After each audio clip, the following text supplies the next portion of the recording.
bem-vindo! Você guerreiro de todo o Brasil, de todo mundo, aqui é o canal Raiz Tricolor, eu sou Gabriel Amaral, sou jornalista e sou tricolor.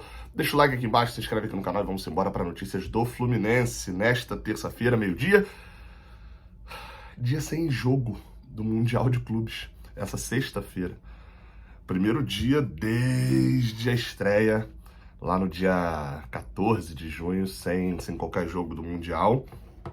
É o silêncio que precede a tormenta ali, né? Daqui a pouquinho tá de volta já, sábado com 2 jogos, domingo com 2 jogos, segunda com 1 jogo. Aí você fala, tem 2. Não, tem um jogo importante que é o nosso. Depois do da nossa vitória, de acabar a importância ali do nosso jogo, acabar o nosso jogo, aí a gente vê se o resto importa também.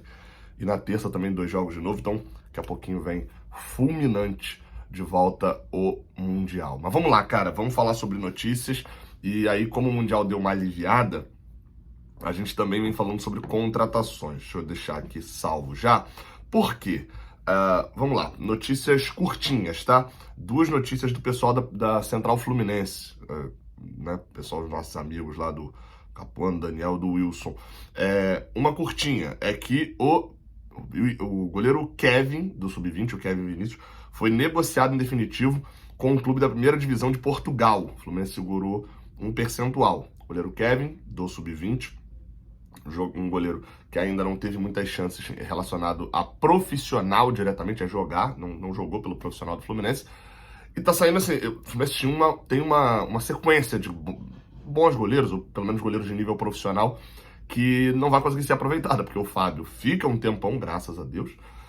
A gente tem o Vitor Eudes também já há um bom tempo no Fluminense sendo trabalhado como um dos reservas, não é um jogador extremamente jovem, foi contratado. E, além disso, a gente ainda tem também o Pitaluga, que voltou, e o Gustavo Ramalho, que são 2 jogadores que vieram da base do Fluminense, então eles que estão sendo mais trabalhados. Outro que chegou durante um tempo a ser uma grande, né, promessa do Fluminense, até era um preparador de goleiros do Fluminense, gostava muito dele, tentava trabalhar, mas que acabou saindo agora em definitivo, foi Pedro Rangel. Pedro Rangel, goleiro, foi negociado com o Coritiba até 2028, já estava emprestado, o Coritiba vai exercer a opção de compra do goleiro por R$1,5 milhão e vai ficar com 50% dele. Segundo o Vene Casagrande, serão 3 parcelas de R$500 mil, tá? Mas a notícia foi dada primeiramente, perdão, foi dada primeiramente pelo pessoal da Central Fluminense. O Casapia de Portugal também chegou a tentar a contratação e o goleiro vai em definitivo. Então assim, o Fluminense está pelo menos fazendo um pouquinho de caixa, tentando ganhar um pouquinho de grana com jogadores que não se tinha prognóstico nenhum de atuarem pelo Fluminense. Esses jogadores faz sentido, né?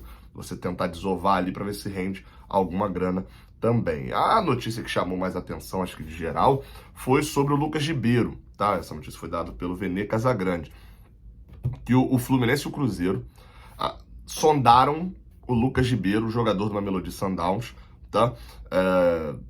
Que jogou contra a gente, fez uma partida regular para boa contra a gente, foi destaque contra o Borussia Dortmund, jogador que joga lá no Mamelodi e que tem, pelo menos, o seu nome atrelado ao Mamelodi Sundowns hoje em dia, mas fora do futebol sul-africano.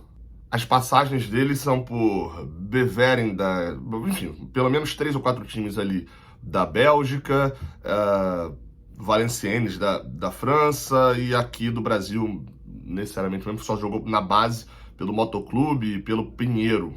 Assim, então, a gente está realmente falando de um jogador que não tem qualquer raiz aqui em relação ao Brasil, está lá fora há muito tempo. Há cerca de 1 ano, o Lucas Ribeiro, desde que já sabia que ele ia enfrentar o Fluminense também no Mundial de Clubes, o empresário dele, isso é informação do Vene Casagrande, que o empresário dele é marroquino e que autorizou um brasileiro a trabalhar o nome dele para o Brasil.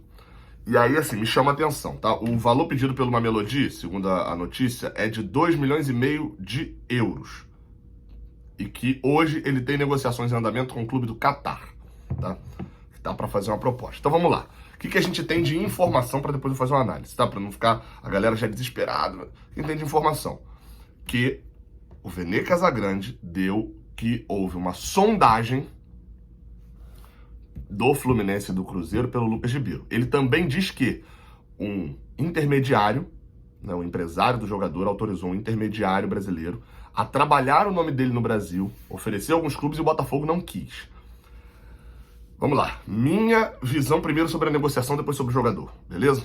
Primeiro sobre a negociação. Tá muito claro que há um empresário, e o Vene Casagrande é conhecido também por isso, por ser muito, vou falar aqui para ser mais também um pouco, né, educado, ser muito bem relacionado com empresários, né, as versões, né, dos empresários, as notícias dos empresários, etc. E o que se tem é que um empresário, um intermediário brasileiro, tentou trabalhar o nome dele no Brasil, alguns clubes não se interessaram, e agora, durante o Mundial, alguns clubes se interessaram. Não foi, pelo que diz a notícia, tá? E aí eu tô respeitando quem deu a notícia. O Fluminense que pegou o telefone, ligou e falou: "Hello, Mamelodi, I can buy Lucas Ribeiro?" Obviamente eu não conhecia inglês. Aí o Mamelodi responde: "Hello, Brasil! Sim, você..." Não, não foi isso, gente. Foi isso. O jogador foi oferecido e o interesse parte de um oferecimento. Pelo que diz a notícia, é isso. Segunda etapa. A negociação, o valor e etc. Provavelmente uma Mamelodi virou para esse empresário e falou: "Olha, eu quero 2,5 milhões. O que tu arrumar mais é isso."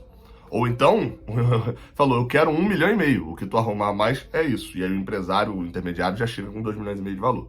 Então, a princípio, é um negócio muito superficial. Muito, extremamente superficial. Beleza? Não tá Fluminense e Cruzeiro disputando pau a pau a contratação do Lucas Ribeiro com o Catar. Isso, inclusive, pode estar servindo, e a gente sabe como é que funciona o meio do futebol, pode estar servindo para tentar aumentar o preço lá para a venda do Catar, ou talvez a proposta do Catar pode ser também um negócio muito incipiente que está fazendo para pressionar os times do Brasil a não perder esse jogador. E fica bem clara a questão de trabalhar o nome, né? O Lucas Ribeiro apareceu em muitas notícias nos últimos meses. Óbvio, era um jogador brasileiro com um time que ia enfrentar um time brasileiro no Mundial, mas ainda assim, para um jogador que tem o currículo que ele tem, e já tem 26 anos, né? Faz 27 agora no final do ano. O ano dele numa Mamelodi Sundowns é muito bom, é bem fora da curva, mas o ano não, ele numa Mamelodi Sundowns, né? Mas antes disso, ele teve pouquíssima expressão em vários times da Bélgica. E aí, analisando, né, o que seria a contratação dele, eu acho que a gente tem que tomar muito cuidado para não contratar um Cris Silva, gente. Vocês vão lembrar o que mas ele numa Mamelodi, no Mundial, ele foi muito bem. Sim, e o Cris Silva foi bem pra cacete, fez uma partidaça absurda contra o Real Madrid no Bernabéu pela Champions. Mas jogava numa liga extremamente inferior. Quando tinha jogado no Brasil, tinha jogado em ligas inferiores também. Veio pro Fluminense, o Fluminense pagou alto porque comprou na alta, comprou quando todo mundo queria. Perdão. Muita gente vai lembrar, todo mundo conhece aí qualquer produto, na verdade, que vira uma bomba, todo mundo quer. Produto infantil tem muito isso. Todas as crianças querem, tá todo mundo querendo. Aí o negocinho custava R$2, passa a custar 30. E aí o pai vai lá, idiota, e compra o negócio. Compra porque o filho dele não pode ficar sem. Aí comprou. Passa 3 meses, acabou o hype todo, o negócio tá valendo R$2 de novo. Aquele spinner, né? Quem lembra daquele negócio spinner? Foi uma onda meio dessa. É o Lucas Ribeiro. A gente não pode comprar na alta nesse desespero. E aí é onde entra o departamento de análise do Fluminense. O Lucas Ribeiro já estava no Mamelodi há 1 ano jogando o futebol que ele jogou no Mundial. No nível inferior? No nível inferior. Mas vamos lá, o Ulsan é pior do que muitos times que ele enfrentou no Campeonato Africano. Então, acho que deve-se ter um cuidado para frear essa empolgação. 2,5 milhões de euros é grana. É grana. É mais do que a gente pagou no Serra, é mais do que a gente pagou no Freitas, mais do que a gente pagou em boa parte desse elenco. Então, vamos só tomar cuidado para não se impressionar com uma atuação. Como eu falei, os números dele no ano são bons, os números dele no ano passado são bons, ele é um dos destaques sul-africanos. Mas é um nível, né? O Cris Silva tinha níveis absurdos, né? Números absurdos, muito bons em relação ao campeonato moldavo, né? Da Moldávia. Óbvio que eu sei que eu tô falando de índices diferentes, tá? O Lucas Ribeiro é melhor do que o Cris Silva no geral. Mas o que eu tô falando é que as situações são muito parecidas. Vamos lá, só pra gente poder fechar, um destaque, tá? E que me faz ter medo desse Manchester City. O Manchester City será que tá fazendo do jeito certo, né? Os caras da Europa, eles estão de férias, no geral, né? Era época de férias deles. E aí, a gente olha, analisa e pensa bem assim, os caras vão vir cansados, nervosos o ano inteiro, uma pressão gigantesca, vão entrar, vão ficar no quarto de hotel, vão ficar presos. O Guardiola levou a galera pra praia, pô. O Guardiola, aqui, ó, levou pra galera da praia de Boca Raton, que fica próximo aqui, na Flórida, fica próximo aqui a Orlando, Miami, fica até um pouco mais próximo a Miami. Esse aqui eu não vou mostrar que os caras estão fazendo yoga aqui, né? Levou ele pra lá e falou que decidiu que viríamos para o Mundial para competir, treinar bem, mas o resto do dia eu quero relaxar completamente. Se quiserem jogar golfe, joguem. Se quiserem ir pra praia, que vão. Se quiserem ficar na piscina com a família na folga, que fiquem. Caso contrário, será muito difícil mentalmente. Decidimos, pessoal, faça o que quiser. No momento do jogo, vocês também estarão em forma. E o City tá passando o carro em geral.